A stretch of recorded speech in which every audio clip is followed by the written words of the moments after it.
जय हिंद दोस्तों, एक बार फिर से स्वागत है आपका द एकेडमी 2.0 पर। मैं हूं कुमार सत्या और मैं आपके लिए लेकर आया हूं मास्टर क्लास। इस मास्टर क्लास में आज हम लोग पढ़ने वाले हैं एलसीएम एंड एचसीएफ, यानी इसे लॉसो और मसा के नाम से जानते हैं, यानी लघुत्तम समापवर्त्य और महत्तम समापवर्तक। ठीक है ना। इस मास्टर क्लास में आज ये 6वां क्लास है और जो ये मास्टर क्लास है ये बिल्कुल फुल कॉन्सेप्ट और फुल ट्रिक के साथ आप इसको पढ़ेंगे, जो कि सभी प्रतियोगी एग्जामों के लिए क्या है, यह महत्वपूर्ण है। ठीक है ना। तो आइए इस क्लास की शुरुआत करते हैं। और इस क्लास की शुरुआत करने से पहले हम चाहेंगे कि यदि आप चैनल पे पहली बार विजिट किए हैं तो चैनल को लाइक, शेयर और सब्सक्राइब कर दें। साथ ही अपने दोस्तों को भी इस वीडियो को शेयर कर दें ताकि वो भी इस क्लास का लाभ ले सकें। आइए हम इस क्लास की शुरुआत करते हैं। देखें, आपके सामने ये पहला प्रश्न है कि 368/437 का सरलतम रूप क्या होगा। यहाँ पे अगर ऑप्शन की बात करें तो ऑप्शन ए है 15/17, ऑप्शन बी है 16/17, ऑप्शन सी है 15/19 और ऑप्शन डी है 16/19। तो आपको बताना है कि इसका सरलतम रूप क्या होगा। ठीक है ना। तो यहाँ पे देखें कितना दिया है, 368 बटा में कितना दिया है, 437 दिया है। ठीक है ना।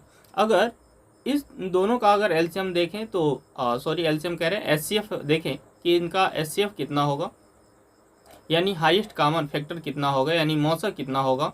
तो इसका मौसा 23 होगा। इसका मौसा कितना होगा, 23 होगा। अगर मौसा 23 है, इसका मतलब ये है कि ये दोनों संख्या किससे कटेंगी, 23 से कटेंगी। अगर 23 से अगर इसको कटाएंगे तो ये कितने बार कटेगी, ये 16 बार कटेगी। कितने बार कटेगी, 16 बार।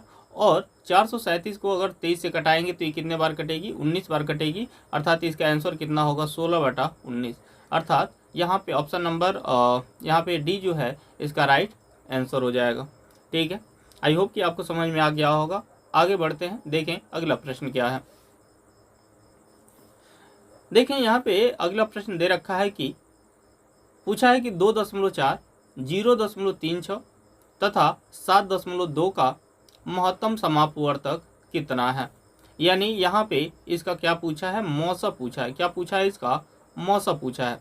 ठीक है ना, कि इसका मौसा क्या होगा, यानी इसी को कहेंगे एचसीएफ। क्या बोलेंगे, एचसीएफ, यानी इसका हाईएस्ट कॉमन फैक्टर पूछा है। अगर इसके ऑप्शन की बात करें तो ऑप्शन दे रखा है 12, 1.2, 0.12 और 120। ठीक है ना।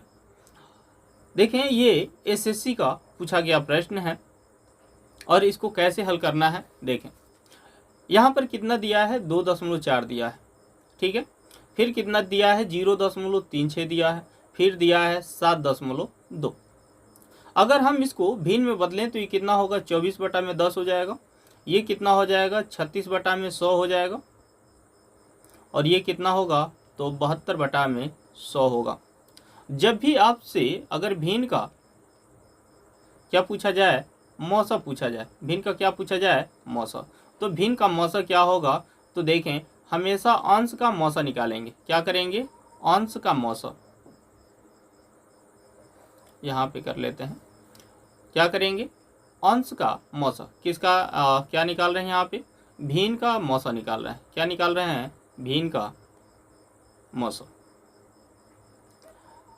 जब भी भिन्न का मौसा निकालेंगे तो क्या करेंगे, सबसे पहले भिन्न का जो अंश है, अंश का क्या निकाल लेंगे, मौसा। और जो हर है उस हर का लौसा निकालेंगे। हर का क्या निकालेंगे, लौसा निकालेंगे। ठीक है ना। ऐसे ही अगर भिन्न का लौसा पूछा जाए, क्या पूछा जाए, भिन्न का लौसा, कि भिन्न का लौसा क्या होगा, तो भिन्न का लौसा पूछा जाएगा तो क्या करना है, सबसे पहले अंश का लौसा निकालेंगे और हर का क्या निकालेंगे, मौसा। हर का क्या निकालेंगे, मौसा। ठीक है। अब देखें कि भिन्न जो है इसका अंश हर कौन सा होता है, तो भिन्न जैसे मान लेते हैं x/y है। जो ये ऊपर है इसको बोलते हैं अंश। क्या बोलते हैं इसको, अंश। और जो नीचे है इसको बोलते हैं हर। क्या बोलते हैं इसको, हर। ऊपर वाला है इसको अंश और नीचे वाले को ऊपर वाले को अंश और नीचे वाले को हर के नाम से जानते हैं। ठीक है ना। अब देखें यहाँ पे सवाल क्या था, सवाल था कि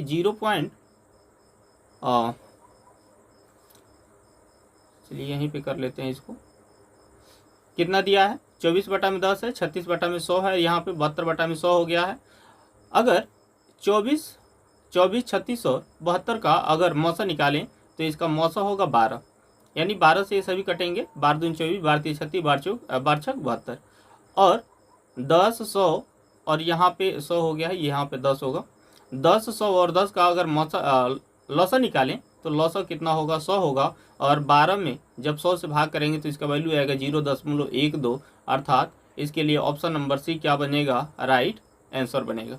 ठीक है, अगले प्रश्न की तरफ बढ़ते हैं। देखें अगला प्रश्न क्या है। देखें अगला प्रश्न है कि 3 संख्याएं 1:2:3 के अनुपात में हैं तथा इनका महत्तम समापवर्तक 12 है।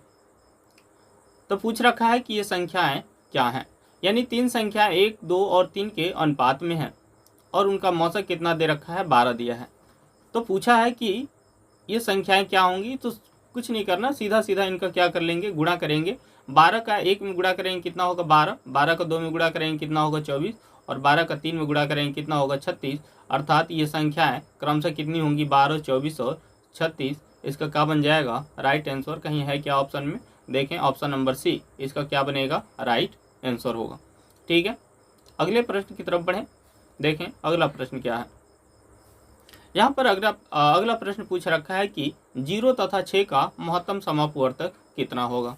ठीक है ना, आप इसको हल करके बता सकते हैं कि इसका महत्तम समापवर्तक कितना होगा। आपको टाइम चाहिए तो आपको थोड़ा सा आपको समय दिया जा सकता है। ठीक है ना, तब तक आप इसका 10 सेकेंड के अंदर आप इसका आंसर बताएं कि इसका आंसर कितना होगा। तब तक मैं आपको इसको बताने का प्रयास करता हूँ कि क्या होगा। देखें, जब भी आप जान रहे हैं कि इसका मौसा निकालना हो तो मौसा भाग से कैसे निकालते हैं, तो जो छोटी संख्या होती है ना, इसे क्या करते हैं, इसको भाजक बना लेते हैं। इसको क्या बना लेते हैं, भाजक। और जो बड़ी संख्या होती है उसे भाज्य बना लेते हैं। उसे क्या बना लेते हैं, भाज्य बना लेते हैं। और फिर इसे क्या करते हैं, भाग करते हुए भाग विधि से इसका मौसा निकालते हैं। अब यहाँ पे देखें, जो भाजक है ये छोटा है और भाजक बड़ा, यानी यहाँ पर कितना होगा, 6 होगा, और यहाँ पर कितना होगा, 0। अगर इनका मौसा निकालें या फिर कहें कि अगर इसमें भाग करें तो ये 6, 6, 6, 6 आता जाएगा, और कितने बार आएगा, अनंत बार आएगा। अर्थात कह सकते हैं कि इसका आंसर क्या बनेगा, अपरिभाषित बनेगा। ठीक है ना, इसका मौसा कितना हो जाएगा, अपरिभाषित होगा। ठीक है, ऐसे ही इस तरह से इसका आंसर क्या होगा, ऑप्शन नंबर डी हो जाएगा। आगे बढ़ते हैं। देखें अगला सवाल क्या है। देखें, दिया है कि संख्याएं 5:6 के अनुपात में है। यदि इनका महत्तम समापवर्तक 4 हो तो इनका लघुत्तम समापवर्त्य कितना होगा, या लघुत्तम समापवर्त्य होगा। ये एसएससी का पूछा गया प्रश्न है। इसके लिए ऑप्शन की बात करें तो ऑप्शन ए है 90, ऑप्शन बी है 96, ऑप्शन सी है 120 और ऑप्शन डी है 150। ठीक है ना, देखें इसको कैसे करना है। जब भी अगर 2 संख्याएं या 3 संख्या अगर इस अनुपात में दी हो और उनका महत्तम समापवर्त्य पता हो तो कुछ नहीं करना, इनका सीधा सीधा गुणा कर लेंगे। और यहाँ पे क्या पूछा है कि लसा कितना होगा। तो देखें, ये जो अनुपात में संख्या है ना, इनका आपस में क्या कर लेना है, सबसे पहले गुणा। तो 5 का 6 में गुणा करेंगे कितना हो जाएगा, 30 होगा। और कह रहा है कि इसका महत्तम समापवर्त्य कितना है, 4 है, तो 4 से इसमें क्या कर लो, गुणा कर लो, आंसर मिल जाएगा। तो 4 × 12 120 हो जाएगा, और यही क्या बनेगा, इसका आंसर बनेगा। अगर बात करते हैं कि कॉन्सेप्ट पे कैसे होगा, तो यहाँ देखें कि ये संख्याएं कितनी होंगी, तो ये 5 × 4 होगी, और ये कितनी होगी, 6 × 4। यहाँ पर ये जो संख्या है, एक संख्या 20 होगी और दूसरी संख्या कितनी होगी, 24 होगी। और 20 और 24 का लौसा कितना होता है, तो अगर यहाँ पे 20 और 24 का अगर लौसा ऐसे निकालें या फिर ऐसे करके निकालें, जैसे आपको निकालना हो, तो ऐसे निकालेंगे तो कितना होगा, 5 × 4 होगा। यहाँ पे कितना होगा, 6 × 4 होगा। यहाँ पे 6 का 5 गुणा करें 30 होगा, 30 चौके कितना हो जाएगा, 120 होगा। यहाँ भी आप कर सकते हैं, तो यहाँ पे कितना होगा, 10 होगा, यहाँ पे 12 होगा, 2 से कटाएंगे, यहाँ 5 होगा, यहाँ पे 6 होगा, यहाँ पे 2 से घटाएंगे, यहाँ पे 3 होगा, ये 5 रहेगा, 3 5 फिर से आ जाएगा, यहाँ पे 1 1 हो जाएगा, है ना। तो यहाँ पे देखें कि ये कितना हो जाएगा, तो 5 दूनी 10 होगा, और यहाँ पे 4 और 4 3 12, 12 का 10 में गुणा करेंगे 120। तो जैसे करना हो आप कर सकते हैं। तो इस तरह से इसका कितना हो जाएगा आंसर, 120 हो जाएगा। अब बात आती है कि ये जो मौसा है, जो संख्या है 20 और 24 कैसे बनी, ठीक है ना। अगर संख्याओं की बात हो कि ये 20 और 24 कैसे बनी, तो एक संख्या यहाँ पे अनुपात क्या था, 5 संबंध 6 था, और इनका HCF कितना था, तो इसका HCF था 4, ठीक है ना। अब ये जो कॉमन है ना, ये कॉमन है 4 है इसमें, ठीक है ना। यानी यहाँ पे अगर देख सकते हैं कि अगर ये 5 यहाँ पे यक्स हो इंटू ये 6 यक्स हो, ठीक है ना। एक संख्या 5 यक्स हो और दूसरी कौन हो, 6 यक्स हो, तो यहाँ पे जो यक्स है ना, यही यक्स का वैल्यू कितना है, 4 है। इसी यक्स का वैल्यू कितना है, 4 है। इसलिए संख्या कितनी बनेगी, 20 बनेगी, यही संख्या कितनी बनेगी, 24 बनेगी। बात समझ में आ रही क्या। और फिर इनका क्या निकाल लेना है, लॉसम। तो आप इतना क्यों करेंगे, डायरेक्टली क्या करना है, 5 के 6 में गुणा करेंगे 30 होगा, 30 का 4 में गुणा कर लेंगे तो कितना बन जाएगा, 120। यही का बन जाएगा इसका राइट आंसर, ठीक है। बात समझ में आई क्या। तो इस तरह से इसका जो राइट आंसर है वो ऑप्शन नंबर सी होगा, ठीक है ना, यानी 120। आगे बढ़ें, देखें अगला प्रश्न क्या है। देखें अगला प्रश्न पूछा गया है कि दो संख्याओं के महत्तम समापवर्तक तथा लघुत्तम समापवर्त्य क्रमशः 8 तथा 48 है। यदि इनमें से एक संख्या 24 हो तो यहाँ पूछा है कि दूसरी संख्या क्या होगी, ठीक है ना। यहाँ पे जो HCF है वो कितना दे रखा है, 8 दिया है, और LCM कितना दिया है, तो यहाँ पे LCM 48 दे रखा है। इसमें जो फर्स्ट नंबर है यानी फर्स्ट संख्या दे रखा है कितना, 24। पूछा है कि दूसरी संख्या क्या होगी। ऑप्शन की बात कर लेते हैं, तो ऑप्शन ए है 48, ऑप्शन बी है 36, ऑप्शन सी है 16, ऑप्शन डी है 24। देखें जब भी आपसे इस तरह का प्रश्न पूछा जाए कि यहाँ पे अगर लॉस और मौसा पता हो और एक संख्या पता हो, तो इसके लिए आपको एक छोटा सा सूत्र या ट्रिक याद रखना है। ट्रिक क्या है, तो दो संख्या पता हो और उनका लॉस मौसा पता हो, तो आपको याद रखना है कि पहली संख्या गुणे दूसरी संख्या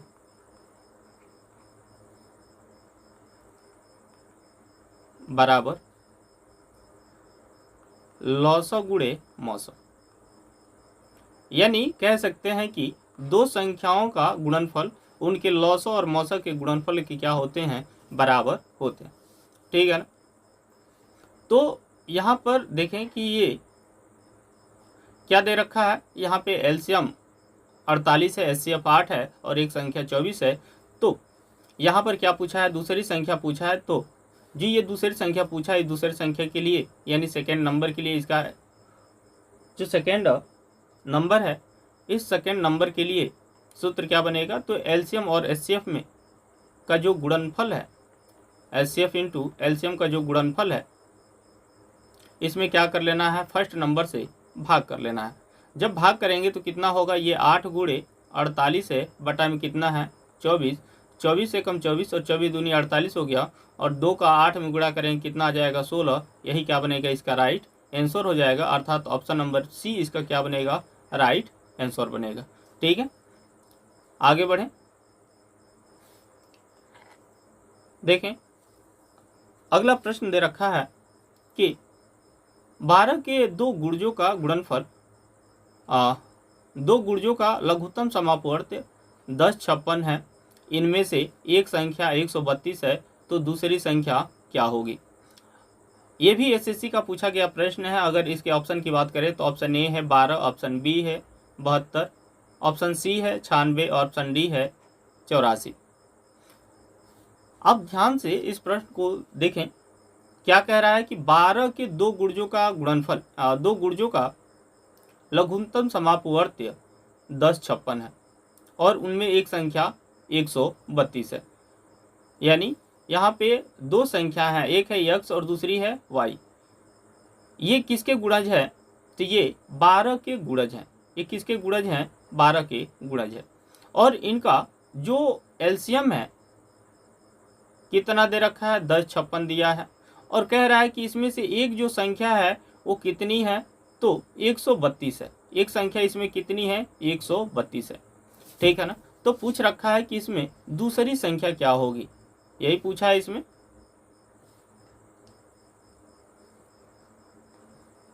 यही पूछा है ना कि दो गुर्जों का गुणनफल 12 के दो गुर्जों का लघुत्तम समापूर्ण 10 56 है, इनमें से एक संख्या 132 है, तो दूसरी संख्या क्या होगी। अब देखें इसको कैसे करना है। यहाँ पे आप कर सकते हैं कि ये कितना हो जाएगा, यानी इसका जो HCF है वो कितना होगा, HCF होगा इसका 12, HCF कितना होगा, 12 हो जाएगा। तो आप सेकेंड नंबर क्या कर सकते हैं, यहाँ पे लिख सकते हैं 12y बराबर, या केवल y कर सकते हैं, बराबर कर सकते हैं यहाँ पे कितना, 12 गुणते 10 56 बटा में कितना 132, और 12 ये आ जाएगा नीचे तो कितना हो जाएगा, ये 12 हो जाएगा। यहाँ से केवल y बचेगा, नहीं यहाँ से सॉरी, ये पूरा y का ही 12y का ही मान बताना है ना, यानी 12y का वैल्यू कितना होगा। अब यहाँ से 12 से कटा लेंगे, 12 कम 12 होगा, 12 कम 12, 12 कम 12, 11 बार में 11 से कटाएंगे तो 11 9 99, 11 6 66, अर्थात यहाँ पर कितना आया, 96 आया। तो इसका राइट की आंसर कितना बन जाएगा, तो इसका राइट आंसर हो जाएगा 96, ठीक है। तो जब भी अगर ऐसे सवाल को पूछा जाए तो आप बिल्कुल इत्मीनान से करें और आसानी से आप इसका आंसर निकाल सकते हैं। आप ऐसे सवाल में अगर थोड़ा सा गड़बड़ाएंगे तो फिर यहाँ पे थोड़ा सा मामला बिगड़ सकता है, और चूँकि एग्ज़ाम का जो प्रेशर होता है एग्ज़ाम हॉल का, वो आप जानते ही हैं, ठीक है ना। आगे बढ़ें, देखें अगला प्रश्न क्या है। कह रहा है क्या कि दो संख्याएं 3:4 के अनुपात में है तथा इनका लघुत्तम समापवर्त्य 84 है। इनमें से जो बड़ी संख्या है वही बताना है कि वो कौन सी है। दो संख्याएं हैं, किस अनुपात में है, 3:4 के अनुपात में है, उनका जो लघुत्तम समापवर्त्य है वो कितना है, 84, और बड़ी संख्या बताना है। अगर बड़ी संख्या की बात करें कि ये बड़ी संख्या क्या है, तो इसी बड़ी संख्या को कहा जाएगा HCF। क्या कहा जाएगा, HCF। सॉरी, इसमें HCF नहीं पूछा है, इसमें पूछा है कि बड़ी संख्या मतलब इन दोनों में से कौन सी बड़ी संख्या बनेगी, है ना। अर्थात यहाँ पे नंबर पूछ रहा है कि सबसे बड़ी संख्या क्या है, ठीक है ना। देखें यहाँ पे अगर इसके ऑप्शन की बात करें तो ये जो ए ऑप्शन है वो कितना है, 21 है, ऑप्शन बी 24 है, ऑप्शन सी 28 है, और ऑप्शन डी कितना है, 84 है, ठीक है ना। यहाँ पे आप इसको कर सकते हैं कि ये दो संख्या है 3:4 के अनुपात में है, तो एक संख्या कितनी बनेगी, 3x बनेगी, और दूसरी संख्या कितनी बनेगी, 4x, और दोनों का जो गुणनफल होगा वो कितना होगा। तो यहाँ पे एक जो संख्या होगी इसका मौसा कितना बनेगा, यक्स बनेगा, क्यों, क्योंकि दोनों में कॉमन है, और इसका लौसा कितना होगा, 84 होगा, ठीक है। एक यक्स से एक यक्स कट जाएगा, ये 4 का 3 में गुणा करेंगे 12 होगा, 12 से 84 में भाग करेंगे तो 7 बार भाग जाएगा, तो यानी यक्स का वैल्यू कितना आया, 7 आया।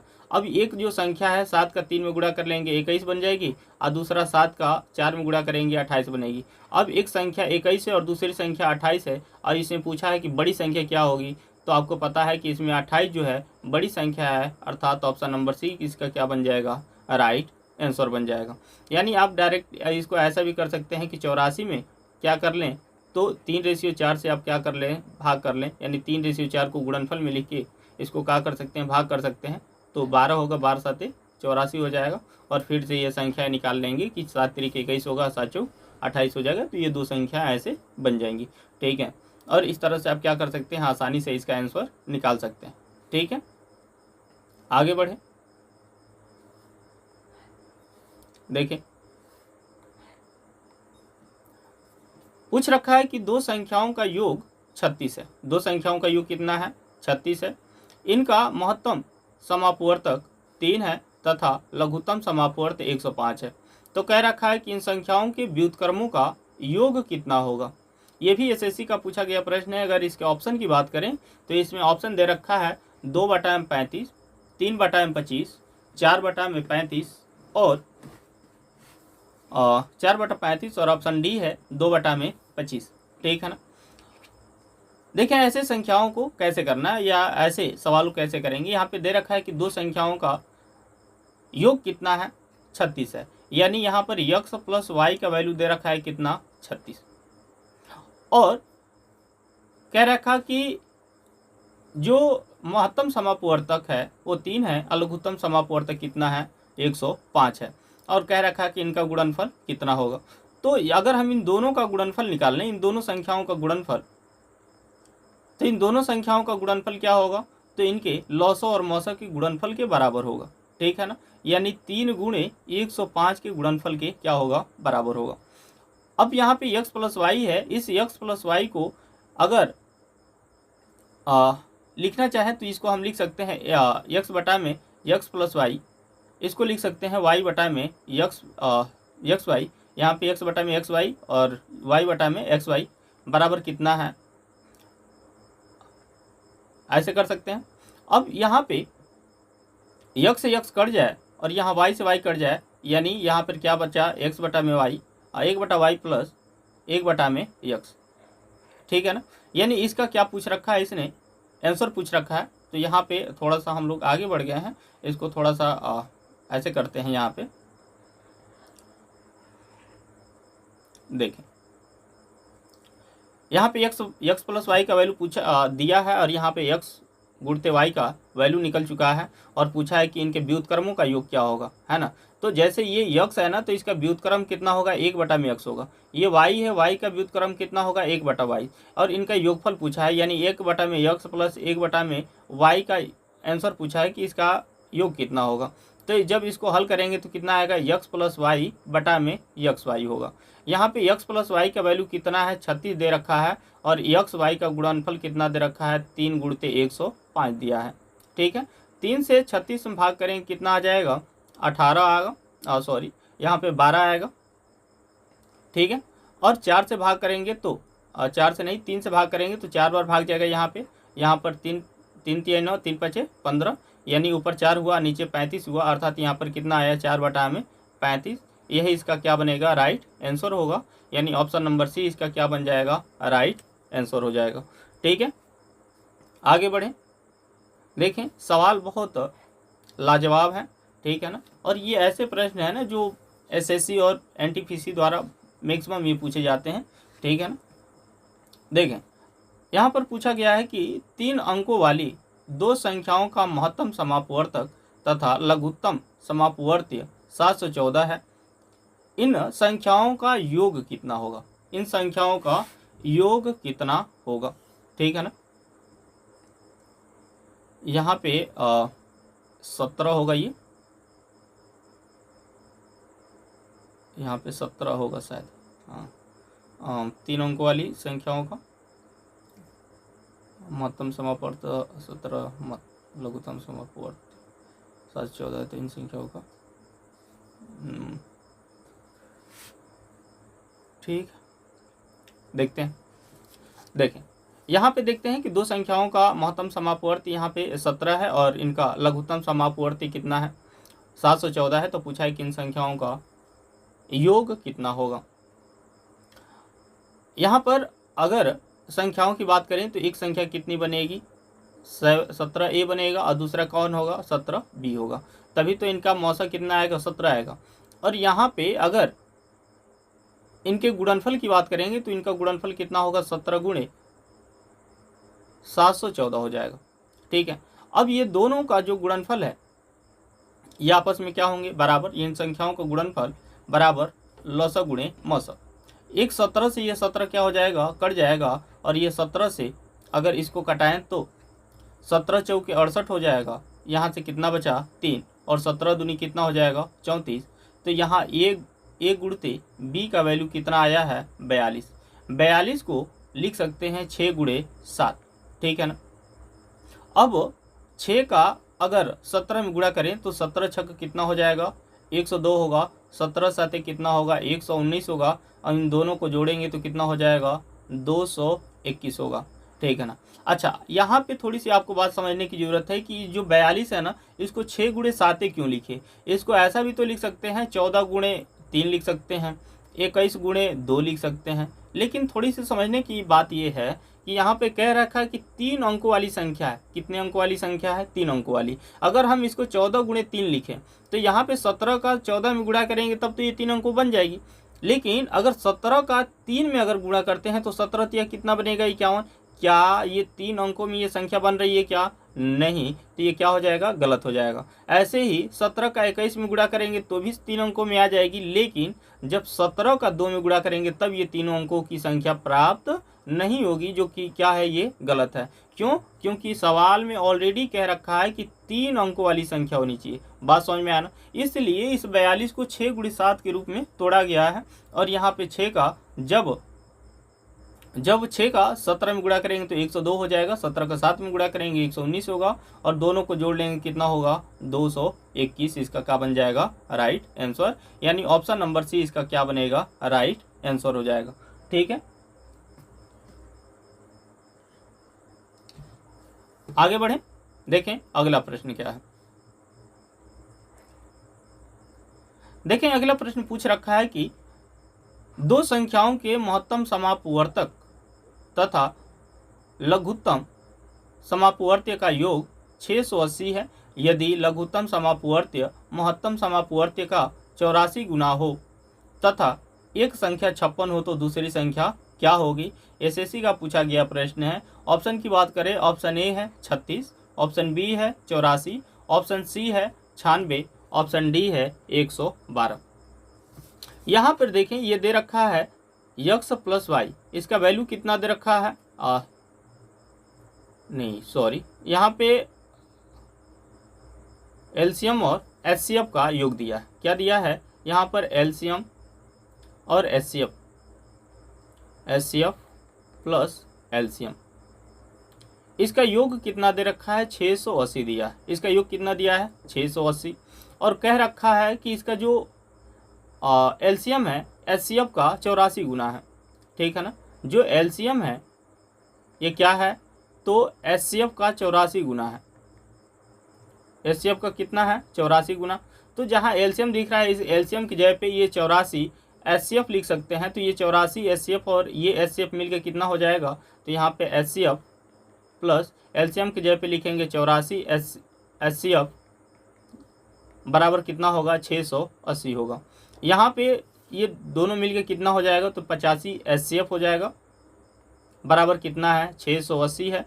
तो यहाँ पे एचसीएफ बराबर कितना बन जाएगा? तो 680 बटा में ये कितना हो जाएगा? 85 होगा। और 17 से कटाएंगे तो 17 पचे 85 और 17 चौके 68 और 40 हो गया। 5 से 40 में भाग करेंगे तो 8 बार भाग जाएगा। तो जो एक संख्या बनेगी, ठीक है ना, यानी इसका एचसीएफ कितना आया? इसका एचसीएफ कितना है? 8 है। और इसका एलसीएम कितना होगा? तो एलसीएम होगा 8 गुणे 84। ठीक है ना। इसमें एक संख्या पता है कितनी? 56। तो इसको कर सकते हैं ऐसे कि दूसरी संख्या पूछा है तो लिखेंगे दूसरी संख्या यानी सेकेंड नंबर इक्वल कितना हो जाएगा? तो लसा गुणे मसा यानी एचसीएफ गुणे एलसीएम बटा में फर्स्ट नंबर यानी फर्स्ट संख्या। तो यहाँ पर एचसीएफ कितना है? 8 है। एलसीएम कितना है? 8 गुणे 84 है, बटा में जो पहली संख्या है वो कितनी है? 56 है। ठीक है ना। 8 से भाग करेंगे तो 8 7 56, 7 से 84 में भाग करेंगे तो कितने बार भाग जाएगा? तो 12 7 84 होगा। 8 का 12 में गुणा करेंगे कितना होगा? 12 8 96 हो जाएगा। अर्थात यहाँ इसका जो राइट आंसर है कितना हो जाएगा? Option number C 96। ठीक है, आई होप कि आपको ये चीज़ें समझ में आ रही होंगी। आगे बढ़े, अगर आपको थोड़ा सा भी कहीं डाउट होता है तो आप कमेंट करके ज़रूर पूछें। ठीक है ना, बिल्कुल आपके डाउट को क्लियर करने का प्रयास किया जाएगा। ठीक है ना, आगे बढ़े। देखें यहाँ पे अगला प्रश्न पूछ रखा है कि वह न्यूनतम पूर्ण वर्ग संख्या क्या होगी जो 12, 15 तथा 25 से पूर्णतः या पूर्णतया विभक्त हो। ठीक है ना, ये एसएससी का ये भी प्रश्न पूछा गया है। मैक्सिमम एसएससी में ये प्रश्न पूछे गए हैं, कुछ एनटीपीसी रेलवे में पूछे गए हैं, ग्रुप डी के सवाल हैं। तो यहाँ पे देखें, अगर इसके ऑप्शन की बात करें कि इसमें ऑप्शन क्या है? ऑप्शन ए है 400, ऑप्शन बी है 1300, ऑप्शन डी है 1600, ऑप्शन डी है, ऑप्शन सी है 1600, ऑप्शन डी है 900। यहाँ पे जो 1300 है ये तो पहले ये वर्ग नहीं है, इसका मतलब कि ये ऑप्शन में ये होगा ही नहीं, यानी ये कैंसिल हो गया। अब 3 ऑप्शन बचे हैं हमारे पास, पहला, तीसरा और चौथा। अब बात आती है कि इनमें से कौन सा सही होगा, और ये क्या पूछा है यहाँ पे, तो वह न्यूनतम पूर्ण वर्ग संख्या, यानी जब भी न्यूनतम संख्या की बात करेगा यानी वो होगा एलसीएम। क्या होगा? एलसीएम, यानी लोवेस्ट कॉमन मल्टीपल। क्या होगा? लोवेस्ट कॉमन मल्टीपल, यानी इसी को कहेंगे लस, इसी को क्या कहेंगे? लस, यानी लघुत्तम समापवर्ती। ठीक है ना? यानी इसका क्या निकाल लेना है, हमें लस निकालना है। तो 12, 15 और 25। ठीक है ना? अगर इसका लौसा निकालें तो ये इसको हम लिख सकते हैं 4 गुणे 3, 15 को लिख सकते हैं 5 गुणे 3, 25 को लिख सकते हैं 5 गुणे 5। ठीक है? यहाँ पे देखें कि ये दोनों का गुणनफल कितना है? 25 है, और 25 का 4 में गुणा करेंगे कितना हो जाएगा? तो 100 होगा। यहाँ पे दोनों में कॉमन कितना है? 3 है, तो 100 का 3 में गुणा कर लेंगे कितना हो जाएगा? 300। यानी इसका जो गुणनफल है कितना है? 300। अब चेक करते हैं क्या ये 300 में से 300 से क्या ये 400 कटेगा? नहीं कटेगा, इसका मतलब ये भी नहीं होगा। क्या 300 से 1600 कटेगा? नहीं, ये भी नहीं कटेगा, ये भी इसका आंसर नहीं होगा। 300 से 900 कटेगा? हाँ कटेगा, यानी ऑप्शन नंबर डी इसका क्या बन जाएगा? राइट आंसर हो जाएगा।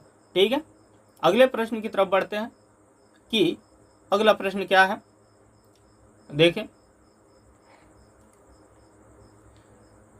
कह रखा कि वह न्यूनतम संख्या कौन सी है जिसे 8, 10 और अथवा 12 से विभक्त करने पर प्रत्येक दशा में 7 शेष बचता है। प्रत्येक दशा में कितना कितना शेष बचता है? तो 7 शेष बचता है। अगर ऑप्शन की बात करें तो ऑप्शन ए है 127, ऑप्शन बी है 267, ऑप्शन सी है 137 और ऑप्शन डी है 177।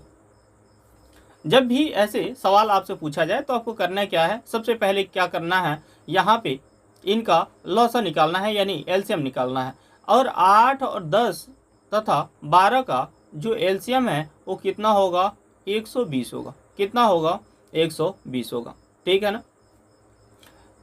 और जो एलसीएम 120 है, अब चूंकि कह रहा है कि प्रत्येक दशा में कितना बचना चाहिए? 7 बचना चाहिए, तो इसमें 7 क्या कर लेंगे? जोड़ लेंगे, और जोड़ लेंगे तो कितना बन जाएगा? 127। अब ये 127 में चाहे 8 से भाग करो या 10 से भाग करो या 12 से भाग करो, प्रत्येक दशा में कितना बचने वाला है? 7 बचने वाला है, अर्थात यही 127 इसका क्या बन जाएगा? राइट आंसर, यानी ऑप्शन नंबर ए इसका क्या बनेगा?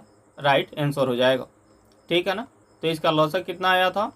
120, और इस 120 में क्या किया गया है? 7 जोड़ के 127 किया गया है। ठीक है, कोई दिक्कत यहाँ तक? बात समझ में आ रही है क्या? आगे बढ़ें, देखें अगला सवाल क्या है। यहाँ देखें अगला सवाल पूछा गया है कि वह छोटी छोटी संख्या कौन सी है जो पूर्ण वर्ग हो तथा 3, 4, 5, 6 और 8 में से प्रत्येक से पूर्णतया विभक्त हो। यानी पहले तो इन सब से विभक्त होने वाली चाहिए, और दूसरी चीज कि ये क्या होनी चाहिए? पूर्ण वर्ग भी होनी चाहिए। पहले तो ऑप्शन को चेक कर लेते हैं, क्या सभी पूर्ण वर्ग में है? तो हाँ, 900 पूर्ण वर्ग में है, 1600 पूर्ण वर्ग है, 2500 पूर्ण वर्ग है, 3600 भी पूर्ण वर्ग है। लेकिन क्या 1600 3 से कटेगा? क्या नहीं कटेगा, इसका मतलब कि ये तो नहीं होगा। क्या 2500 3 से कटेगा? नहीं कटेगा। बात समझ में आना? अब हमारे पास दो ऑप्शन बचे हैं, एक है 900 और दूसरा है 3600। अब इसको कैसे ज्ञात करेंगे? तो यहाँ पे देखें 3 और 4 है ना? 3, 4, 5, 6 और 8 है। इनका कार्य निकाल लेना है, पहले एलसीएम निकाल लेना है। तो 3, 4, 5, 6 और 8, यही है ना? 3, 4, 5, 6, 8। इनका एलसीएम कितना बनेगा? ठीक है ना? तो इसका एलसीएम कितना होगा? तो देखें ये कितना होगा, इन दोनों का गुणनफल 8 और 8 के 24 हो गया, और 24 में 5 से गुणा कर लेंगे कितना हो जाएगा? 120 होगा। यानी इसका जो एलसीएम है कितना बनेगा? 120 होगा। अब 120 से क्या ये 900 कटेगा? क्या नहीं कटेगा, इसका मतलब कि ये तो नहीं होगा। तो क्या ये कटेगा क्या? हाँ, 120 से 3600 क्या हो जाएगा? पूर्णतया कट जाएगा। तो इसका मतलब ये हुआ कि ये ऑप्शन नंबर डी इसका क्या बन जाएगा? राइट आंसर होगा। और ऑप्शन नंबर डी क्या है? 3600। ठीक है ना? तो 3600 इसका क्या बनेगा? राइट आंसर होगा। ठीक है, आगे बढ़ें। देखें, ये अंतिम सवाल है कि किसी दूध वाले ने, यहाँ पे बाले हो गया है, ये बाले नहीं है, वाले होगा। किसी दूध वाले की एक टंकी में 75 लीटर तथा दूसरी टंकी में 45 लीटर दूध है। उस बड़े से बड़े बर्तन की माप क्या होगी जो दोनों टंकियों के दूध को पूरा पूरा माप सके? ये भी एसएससी का पूछा गया है। अगर ऑप्शन की बात करें तो ऑप्शन ए है 1 लीटर की माप होनी चाहिए, ऑप्शन बी है 5 लीटर की माप होगी, ऑप्शन सी है 15 लीटर की माप होगी, और ऑप्शन डी है 25 लीटर की माप होगी। ठीक है ना? तो यहाँ पे देखें कि यहाँ पे क्या पूछा है कि बड़े से बड़े बर्तन की माप पूछा है ना? तो यानी यहाँ पे क्या निकालना है आपको? मौसा निकालना है। क्या निकालना है? मौसा। मौसा बोले तो HCF निकालना है। क्या निकालना है? HCF इसका निकालना है। कैसे निकालेंगे? तो देखें यहाँ पे कितना है? 45 और फिर कितना है? 75 है। 45 को आप लिख सकते हैं 15 गुणे 3, और 75 को आप लिख सकते हैं 15 गुणे 5। इन दोनों में कॉमन कितना है? 15 है। इसका मतलब कि इसका HCF कितना निकल गया? इसका HCF निकल गया कितना? 15। अर्थात ये कितना होगा? 15 लीटर होगा। अर्थात ऑप्शन नंबर सी इसका क्या बनेगा? राइट बनेगा। ठीक है, प्रश्नों की श्रृंखला यहीं तक रही। आपको ये क्लास कैसा लगा आप कमेंट करके जरूर बताएं। यदि आप अपना कुछ सुझाव देना चाहते हैं तो आपके जो सुझाव हैं सादर आमंत्रित हैं। ठीक है, आप अपने सुझाव दें। ठीक है, तब तक के लिए नमस्कार, जय हिंद।